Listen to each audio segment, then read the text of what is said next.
is watching.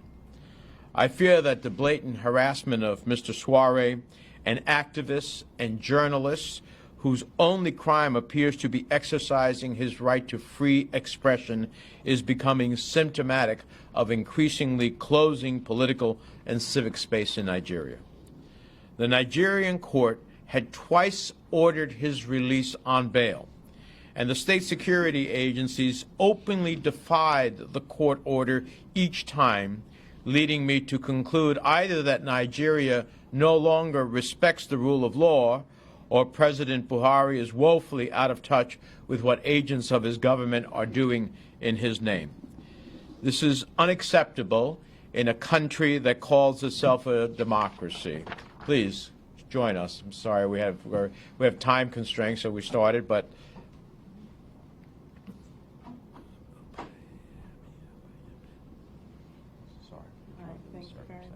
this is Mrs. Opayemi Sowore.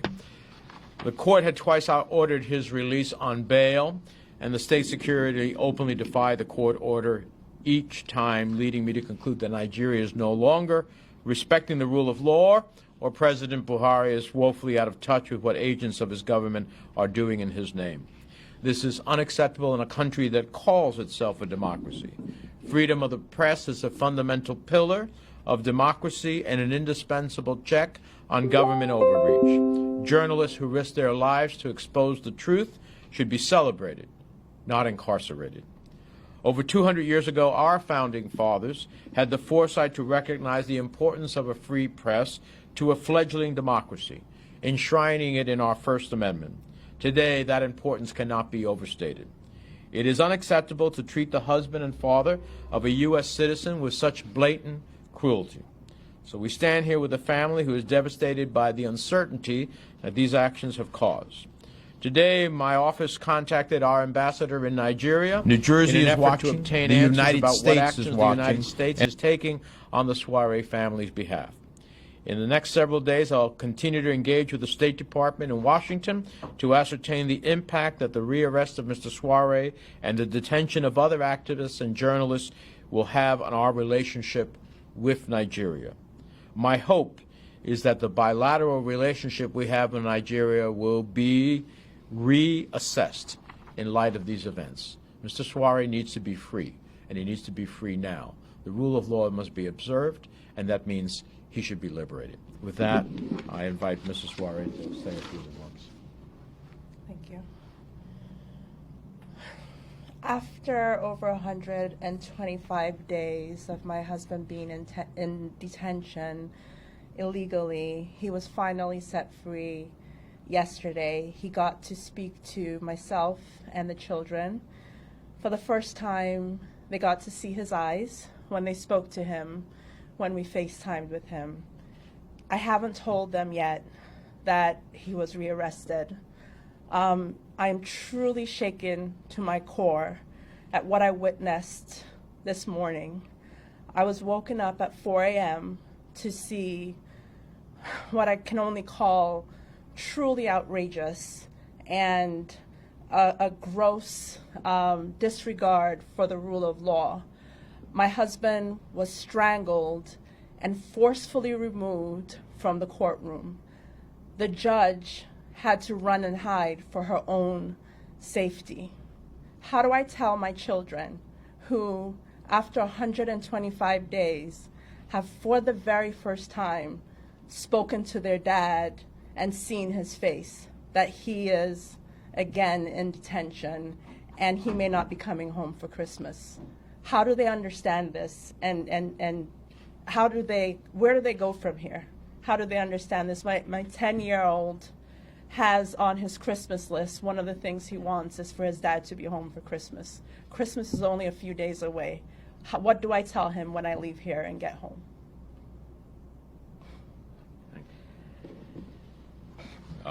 Mr. Sowore only seems to be having any difficulties because he's a journalist, actively pursuing the right as a journalist, speaking freely about what's happening in Nigeria. He is an activist and publisher of a U.S.-based Sahara Reporters newspaper, and we're going to continue to press until he's not only released, but he ultimately has the opportunity to leave Nigeria and be reunited with his family. We're happy to answer a couple of questions. Again, ma'am, sorry for everything that's going on. Again, you said that you saw the video of him being pained again and all. Again, what went through your mind when you saw this? I started physically shaking. The first thing that came out of my mouth is my children. How do I tell my children? I am truly afraid for his life, and at this point, I believe the only way to bring him home is with the help of the United States. And I can't say how grateful I am to not be at this alone. Sitting in my room this morning at 4 a.m., I truly felt helpless. But knowing that Senator Menendez is here supporting me and that he's helping to engage the U.S. government gives me hope that my husband will be home soon. Anyone else? Hi, how are you doing? Good. I just question maybe first for you, Ms. Sowore. Can you just walk me through a little bit of how did you find out about what had happened in the courtroom and was it from different sources? Just talk a little bit about that, what you first heard about, and then go from there. Sure. At 4 in the morning, a really dear friend of mine called. She didn't want me to wake up to the news. And like I said, when she told me about what happened, I started physically shaking and thinking about my children. I was briefed by my husband's cousin, who was present in the courtroom, as well as some of his friends, as to what was happening. I think what scares me the most about what happened is what I've heard is in the history of Nigeria, I don't think that the DSS has gone into a courtroom armed with weapons, masked, and put not only the life of my husband at risk, but the life of many lawyers, as well as the judge who also works for the government. So it is a show of lawlessness, a show that the rule of law is not being followed here and not being respected. And not only did his lawyer speak out against what was happening, the judge also spoke out against what was happening in the courtroom today. And like I said, I truly am afraid for his life. The judge actually commented while the arrest or after the arrest took place? At the very beginning, the judge did comment on what was happening and spoke about this is not the place or time. And again, she gave them 24 hours to the point that Senator Menendez made a second ago. They have detained him for over 125 days on two separate occasions, once on September 24th and then on October 4th. Judges have ordered his release, and the Nigerian government has ignored those and has been in clear violation of the orders for him to be released. So after giving them 24 hours, they let him out for 12 hours and then rearrest him when the court was adjourned to February. That's scary. That's really scary that they would do that with guns and masks and choke him and physically hurt him right there with cameras going and people watching in front of a judge. It just, again, shakes me to my core. Anyone else? Sorry, both of you, could you talk about, did you find out what charges they slapped on him? New ones? Are they still haven't said anything? Well, my understanding is not a question of new charges, a question that the state security came in and intervened in a judicial process which had liberated him and physically, through a chokehold, dragged him off.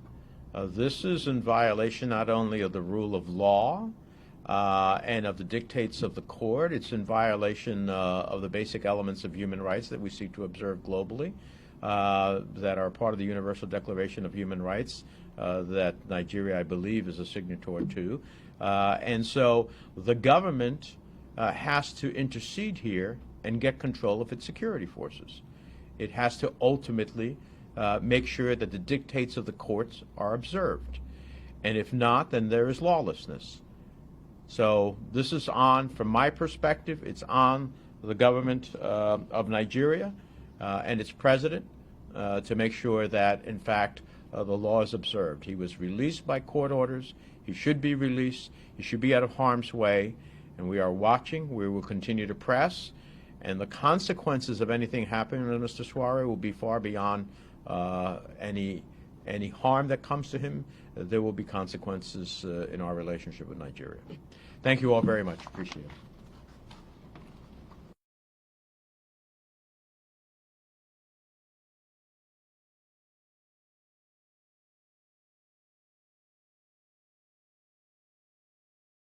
New Jersey is watching, the United States is watching, and the world is watching. I fear that the blatant harassment of Mr. Sowore and activists and journalists whose only crime appears